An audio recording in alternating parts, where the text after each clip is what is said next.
Hello guys, good morning. आज आपण फिजिक्सचा पहिला लेसन डिस्कस करणार आहोत, ज्या लेसनचं नाव आहे units and dimensions. First lesson आहे, बेसिक आहे, इझी आहे, बट इम्पॉर्टंट आहे. सो पहिल्यांदा आपल्याला या लेसनमध्ये डिस्कस करायचं आहे फिजिक्स काय असतं. तर फिजिक्स काय, नेचर आणि नॅचरल फेनॉमेनांचा अभ्यास. नेचर अँड नॅचरल फेनॉमेना, निसर्ग आणि निसर्गामध्ये घडणाऱ्या विविध घटना, जसं की लाईटनिंग असेल, अर्थक्वेक असेल, Apple falling from a tree, everything. आपल्या अराउंड ज्या काही गोष्टी घडत असतात त्या प्रत्येक गोष्टीचा अभ्यास फिजिक्समध्ये केला जातो. नेचर आणि नॅचरल फेनॉमेनांचं स्टडी म्हणजे फिजिक्स असतं. कुठलीही नॅचरल फेनॉमेना जर आपल्याला एक्सप्लेन करायची असेल तर वी नीड अ फिजिक्स. आपण वेगवेगळे आवाज ऐकतो, आपल्याला वेगवेगळ्या गोष्टी दिसतात, सीइंग, हिअरिंग, या सगळ्या गोष्टीसुद्धा फिजिक्सशी रिलेटेड आहेत. म्हणजे नेचरमधली प्रत्येक फेनॉमेना जो सब्जेक्ट एक्सप्लेन करतो तो सब्जेक्ट म्हणजे फिजिक्स. तर फिजिक्समध्ये आपल्याला पहिल्यांदा काय शिकायचं आहे, तर फिजिकल क्वांटिटीज. आपल्या सगळ्यांना माहिती आहे फिजिकल क्वांटिटीज काय असतात. Quantities which can be measured, ज्यांना मोजता येतं, and that are use to prove the laws of physics. ज्यांचा उपयोग फिजिक्सचे लॉज प्रूव्ह करण्यासाठी होतो त्यांना काय म्हटलं जातं, फिजिकल क्वांटिटी म्हटलं जातं. म्हणजे आपण वेगवेगळे ऑब्झर्वेशन्स करतो आणि ते ऑब्झर्वेशन आपल्याला मॅथमॅटिकली एक्सप्लेन करायचे आहेत, अंडरस्टँड करायचे. त्यासाठी फिजिकल क्वांटिटीज डिस्कवर झाल्या. What is physical quantities? Quantities which can be measured by using instrument and use to prove laws of physics is called physical quantity. तर किती फिजिकल क्वांटिटी आहेत फिजिक्समध्ये? Infinite. Length, mass, time, temperature, current, luminous intensity, amount of substance, खूप साऱ्या. तर या ज्या physical quantities असतात ना, या फिजिकल क्वांटिटीजना असतं मॅग्निट्यूड. एकतर फिजिकल क्वांटिटीसाठी आपल्याला गरज पडते इन्स्ट्रुमेंटची आणि युनिटची. हे इन्स्ट्रुमेंट आणि युनिट सायंटिफिकली डिफाईन असतं. सो तर मॅग्निट्यूड काय, तर numerical value plus unit collectively known as magnitude, किंवा याला एन इंटू यू म्हणूयात. N into U is the magnitude. N काय स्टँड करतं, न्यूमरिकल व्हॅल्यू, आणि यू काय स्टँड करतं, युनिट. तर न्यूमरिकल व्हॅल्यू आणि युनिट या दोघांना कलेक्टिव्हली काय म्हटलं जातं, मॅग्निट्यूड. फॉर एक्झाम्पल, एक पर्सन आहे, त्याचं मास आहे 50 kg. तर याच्यामध्ये हे जे 50 आहे ना, हे काय रिप्रेझेंट करतं, न्यूमरिकल व्हॅल्यू. kg काय रिप्रेझेंट करतं, युनिट. समजा केज टू अंबाजोगाई डिस्टन्स आहे 40 किलोमीटर. तर 40 काय रिप्रेझेंट करते, न्यूमरिकल व्हॅल्यू, आणि सेंटीमीटर काय रिप्रेझेंट करते, युनिट. आणि या दोघांना एक सोबत काय म्हटलं जातं, मॅग्निट्यूड. तर कुठलीही फिजिकल क्वांटिटी असेल तर त्या फिजिकल क्वांटिटीला मॅग्निट्यूड हे असतंच. आणि आता इन्स्ट्रुमेंट काय, मेजरमेंटसाठी जे डिव्हायसेस तयार केलेले असतात दॅट आर द इन्स्ट्रुमेंट. पण महत्त्वाची गोष्ट आपल्याला समजून घ्यायची, युनिट. तर युनिट काय असते, फिक्स फिजिकल क्वांटिटी. अशी फिजिकल क्वांटिटी जी ऑलरेडी फिक्स आहे. म्हणजे 1 किलो. 1 किलो म्हणजे काय, मास आहे. 1 किलो मास फिक्स आहे ना, सो फिक्स फिजिकल क्वांटिटी. आणि या फिक्स फिजिकल क्वांटिटीसोबत आपण काय करतो, अननोन फिजिकल क्वांटिटी कम्पेअर करतो सेम काइंडच्या. Fix physical quantity with which we compare unknown physical quantity of a same kind.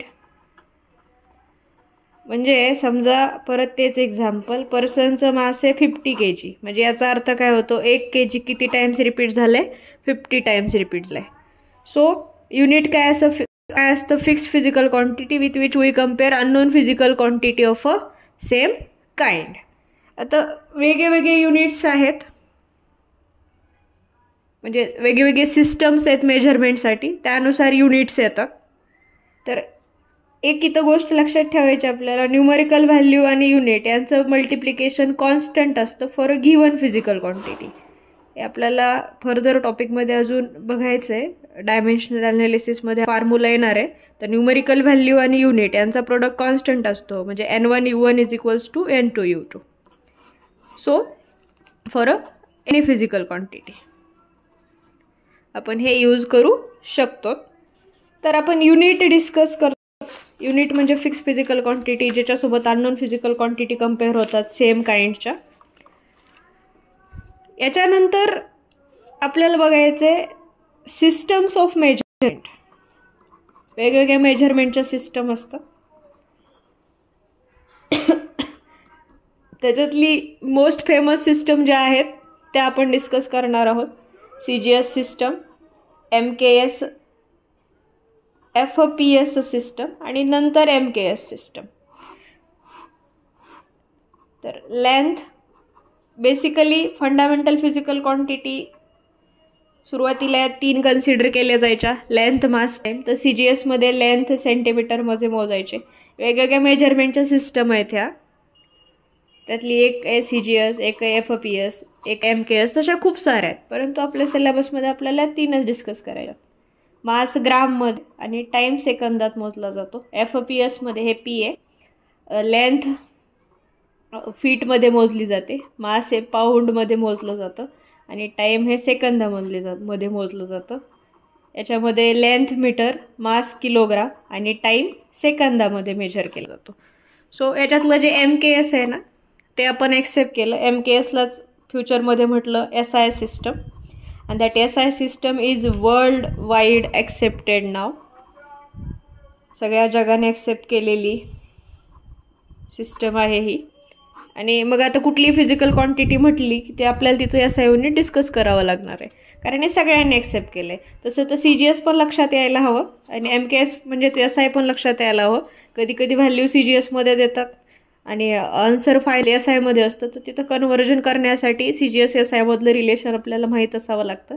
FPS जास्त सहसा यूज होत नाही. सो हे होत्या वेगवेगळ्या सिस्टम मेजरमेंटच्या, CGS, MKS आणि FPS सिस्टम. तर ज्यावेळेस आपण एखादं युनिट चूज करतो ना, तर त्या युनिटच्या काय प्रॉपर्टीज असतात की ते युनिट इझिली अवेलेबल पाहिजे, वेल डिफाईन पाहिजे, सगळ्यांनी ॲक्सेप्ट केलेलं पाहिजे, टेम्परेचर, प्रेशरसारख्या फिजिकल क्वांटिटीनं ते इझिली अफेक्ट नाही व्हायला हवं, प्लेस टू प्लेस नाही चेंज व्हायला हवं. तर या गोष्टी युनिटच्या प्रॉपर्टीजमध्ये येतात. तर या पूर्ण डिस्कशनमध्ये लक्षात काय ठेवायचं आहे की फिजिकल क्वांटिटी ज्यांना मोजता येतं इन्स्ट्रुमेंटच्या मदतीनं आणि त्यांचा उपयोग फिजिक्सचे लॉज प्रूव्ह करण्यासाठी होतो त्यांना फिजिकल क्वांटिटी म्हणायचं. फिजिकल क्वांटिटीला मॅग्निट्यूड असतं. न्यूमरिकल व्हॅल्यू आणि युनिट यांचा प्रोडक्ट मॅग्निट्यूड. N आणि U, N for numerical value, U for unit, या दोन्हीचं प्रोडक्ट म्हणजे मॅग्निट्यूड असतं. हे एक लक्षात ठेवायचं आहे. युनिट काय, फिक्स व्हॅल्यू ज्याच्यासोबत अननोन फिजिकल क्वांटिटी कम्पेअर होतात सेम काइंडच्या. डिफरंट सिस्टम आहेत मेजरमेंटच्या, ज्याच्यातली आपण ॲक्सेप्ट केलेली MKS तिलाच SI म्हटलं. आणि this is world wide accepted system. Okay.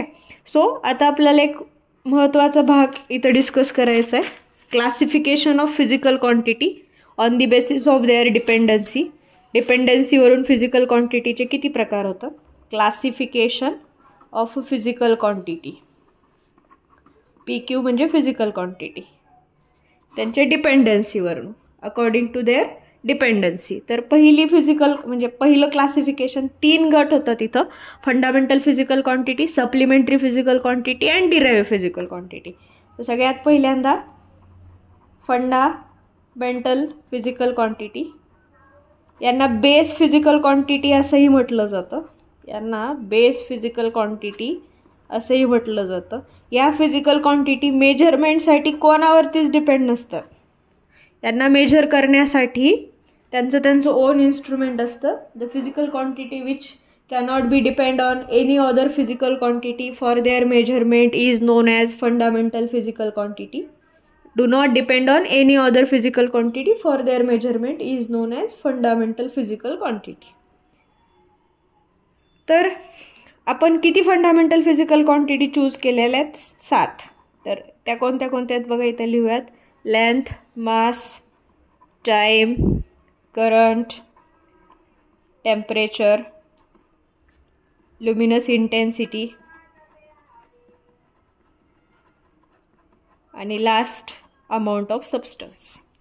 एकूण 7 फंडामेंटल फिजिकल क्वांटिटी आपण चूज केलेल्या आहेत. या मेजरमेंटसाठी कोणावरही डिपेंड नसतात, ही गोष्ट लक्षात ठेवायची आहे. ह्या फंडामेंटल फिजिकल क्वांटिटी आपल्याला पाठ पाहिजेत, लर्न पाहिजेत. तर याचं इथं आपल्याला लिहायचं SI युनिट काय आहे आणि इथं लिहायचं याचं डायमेन्शन कसं लिहितात. आता हे डायमेन्शन काय असतं मी ते तुम्हाला सांगणार आहे. फक्त आता लक्षात ठेवा की इथं आपण काय काय लिहायला लागलेलो आहोत. तर एक लिहिलो तर आपण SI युनिट आणि नंतर त्याचं डायमेन्शन. लेंथचं SI युनिट सगळ्यांना माहिती आहे मीटर. डायमेन्शन असतं लेंथ स्क्वेअर ब्रॅकेटमध्ये कॅपिटल L. मासचं SI युनिट किलोग्राम. डायमेन्शन असतं कॅपिटल M स्क्वेअर ब्रॅकेटमध्ये. फर्स्ट लेटर स्क्वेअर ब्रॅकेटमध्ये लिहितोय आपण डायमेन्शनमध्ये. Time dimension capital T square ब्रॅकेटमध्ये. करंटचं SI युनिट असतं एम्पियर. डायमेन्शन A किंवा I. एक तर करंट आयने दाखवतात आणि एने दाखवत. सो दॅट्स वाय A किंवा I डायमेन्शनमध्ये. टेम्परेचरचं SI युनिट केल्विन. आता टाईम आणि टेम्परेचर सेम म्हणून इथं डायमेन्शनसाठी सिम्बॉल वापरायचा K किंवा थीटा. नंतर luminous intensity belongs to light आहे म्हणून कॅन्डेला SI युनिट. याचं डायमेन्शन असतं capital C small d. Amount of substance SI unit mole आणि डायमेन्शन कॅपिटल MOL. तर हे चार्ट आपल्याला लर्न करायचं आहे. या 7 फंडामेंटल फिजिकल क्वांटिटी, त्यांचं SI युनिट आणि त्यांचे डायमेन्शन्स कसे लिहायचे. हे डायमेन्शन काय असतं ते मी तुम्हाला सांगणार आहे. तर काय fundamental physical quantity, base physical quantity, तर ज्या मेजरमेंटसाठी कोणावरतीही डिपेंड नसतात त्यांना काय म्हटलं जातं, फंडामेंटल फिजिकल क्वांटिटी म्हटलं जातं. तर आता या कन्सेप्टवरती बेस्ट क्वेश्चन कसे विचारले जाऊ शकतात बघा, की स्पीड आणि टाईम फंडामेंटल असू शकतात का. स्पीड आणि टाईम, आता पहिला प्रश्न हा पडतो की स्पीड आणि टाईम फंडामेंटल नाही आहेत कारण आपण तो चूज केल्यात 7. Length, mass, time, current, temperature, luminous intensity, amount of substance. परंतु प्रश्न काय, असू शकतात का. असू शकतात का, फंडामेंटल बनण्याची कंडिशन काय असते, कसं ठरवायचं फंडामेंटल. त्या एकमेकांवरती डिपेंड नसल्या पाहिजेत. तर स्पीड आणि टाईम डिरेक्टली कुठं डिपेंड आहेत एकमेकांवरती. माने की speed is equals to distance by time असतं, परंतु कंप्लीट डिपेंडन्सी नाही आहे. कम्प्लिटली स्पीड आणि टाईम एकमेकांवरती अवलंबून नाहीत. म्हणजे स्पीड दिले की तुम्ही टाईम काढू शकत नाहीत आणि टाईम दिलं की तुम्ही स्पीड काढू शकत नाहीत. म्हणजे या फंडामेंटल बनवू शकतात, आहेत असं नाही. ह्या फंडामेंटल क्वांटिटीज असू शकतात, बेस फिजिकल क्वांटिटीज असू शकतात. आता समजा आपल्याला अजून विचारलं की टाईम आणि फ्रिक्वेन्सीच्या बाबतीत सांगा, तर टाईम आणि फ्रिक्वेन्सी असू शकतात का फंडामेंटल, तर नाही. तर टाईमचा रेसिप्रोकल म्हणजे फ्रिक्वेन्सी असतं. कंप्लीट डिपेंडन्सी आहे ना, फ्रिक्वेन्सी दिली की टाईम पिरियड निघतो, टाईम पिरियड दिला की फ्रिक्वेन्सी निघते. सो याच्यामध्ये कंप्लीट डिपेंडन्सी असल्यामुळं that are not a base physical quantity किंवा not a fundamental physical quantity. तर असे क्वेश्चन विचारले जाऊ शकतात, हे आपल्याला लक्षात घ्यायचे आहेत. तर मी म्हटलं होतं डिपेंडन्सीवरून फिजिकल क्वांटिटीचे 3 प्रकार केले जातात.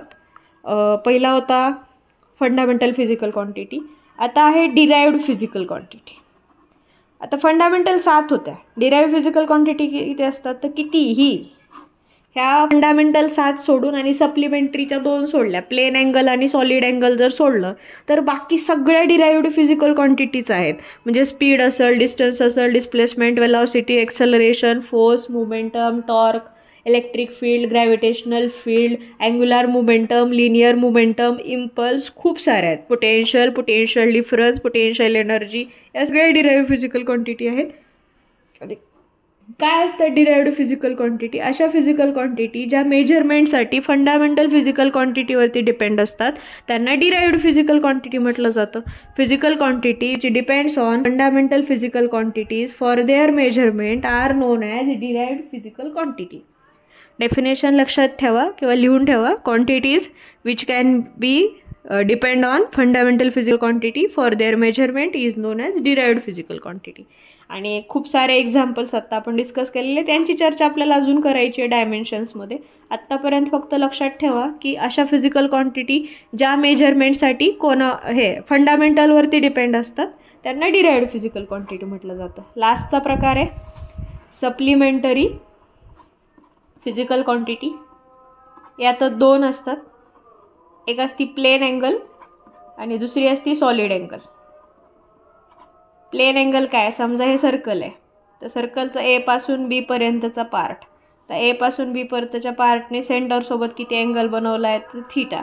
ते थीटा काय असतं, समोरचा आर्क अपॉन ही रेडियस, आणि हेच म्हणजे तुमचं plane angle. So plane angle is, formula लक्षात ठेवायचा आहे, plane angle is arc by radius. हे समोरचं आर्क आणि हे रेडियस.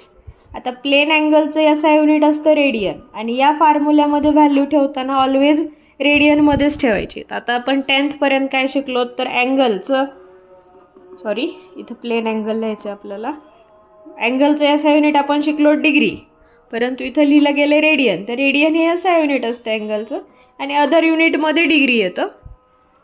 तर आपल्याला डिग्रीचं रेडियन आणि रेडियनचं डिग्री करता यायला पाहिजे, ते आपण शिकणार आहोत. परंतु इथं लक्षात ठेवा, प्लेन अँगल म्हणजे आर्क बाय रेडियस, याचा युनिट असतं रेडियन आणि अदर युनिट असतं डिग्री. रिलेशन लक्षात ठेवा, डिग्री रेडियनमध्ये काय आहे तर 180 degree is equals to 2π radian. हे सी जे आहे ना ते रेडियनसाठी आहे. तर किंवा sorry 360 degree is equals to 2π radian. So 180 degree is equals to pi radian. So this is the relation between degree and radian. तर हे प्लेन अँगलच्या बाबतीत, तर प्लेन अँगल काय आहे तर आर्क बाय रेडियस, हे सगळ्यांना लक्षात ठेवायचं आहे. प्लेन अँगलचं याचं युनिट काय असतं तर रेडियन, अदर युनिटमध्ये काय येतं तर डिग्री. ओके. आणि याच्यानंतर एक फिजिकल क्वांटिटी आहे इथंच जी सप्लिमेंटरीमध्ये येतं आहे, त्याचं नाव आहे सॉलिड अँगल. तर सॉलिड अँगल काय असतो बघा, सॉलिड अँगल ते बड्डेच्या टोपीमध्ये जो 3D अँगल तयार होतो, that 3D angle is known as a solid angle. आणि या सॉलिड अँगलचं याचा युनिट असतं स्टे रेडियन, याचं याचा युनिट असतं स्टे रेडियन. याचा फॉर्म्युला काय होतो बघा, एखादा स्पेअर आहे आणि त्या स्पेअरवरचा एवढा पार्ट तुम्ही कट केला, हा 3D स्पेअर आहे बरं का, याच्या अगोदर सर्कल होतं, हा 3D अँगल आहे, हा पार्ट कट केला तर हा इथला बनलेला अँगल कसा डिफाईन होतो, हा एरिया कॅल्क्युलेट केला जातो आणि ही जी रेडियस आहे ना त्या रेडियसचा स्क्वेअर घेतला जातो. इथं सॉलिड अँगल ओमेगाने दाखवतात. So omega is equals to area upon R square. ॲक्च्युअलमध्ये ना प्लेन अँगल बी काय होतं, theta is equals to arc by radius. तर इथं न्यूमरेटरला लेंथ होती, डिनॉमिनेटरला लेंथ होती, ॲक्च्युअलमध्ये युनिट नसायला पाहिजे, परंतु हे स्पेशल फिजिकल क्वांटिटी आहे, सप्लिमेंटरी फिजिकल क्वांटिटी आहे. सो अँगलचं इथं याचा युनिट येतं काय तर रेडियन, आणि इथं याचा युनिट येतं स्टे रेडियन. सॉलिड अँगलचा फॉर्म्युला काय असतो, त्या सॉलिड अँगलच्या सरफेसवरती जो एरिया बनला आहे अपॉन रेडियसचा square. So this is the solid angle. आणि आता नेक्स्ट लेक्चरमध्ये आपल्याला शिकायचं आहे डायमेन्शन्स काय असतात. तर एक की पॉईंट, मी डायमेन्शन तर सांगणार आहे पुढच्या लेक्चरमध्ये, पण एक गोष्ट लक्षात ठेवा की plane angle and solid angle do not have dimension, किंवा सप्लिमेंटरी फिजिकल क्वांटिटी ज्या असतात ना त्यांना डायमेन्शन नसतात. ही गोष्ट लक्षात ठेवा. नेक्स्ट लेक्चरमध्ये आपण डिस्कस करणार आहोत डायमेन्शन. हे पहिलं लेक्चर होतं, हे अतिशय बेसिक आहे, याच्यामध्ये जास्त काही आपण स्पेशल गोष्ट कुठली शिकलेलो नाही आहेत, बट इट इज इम्पॉर्टंट. फिजिक्सची सुरुवात ही इथूनच होत असते. आणि नेक्स्ट लेक्चरमध्ये आपण सुरू करूया डायमेन्शन्स, आणि आपल्याला ते पण शिकायचं डिग्रीचं रेडियन आणि रेडियनचं डिग्री कसं करायचं. थँक्यू.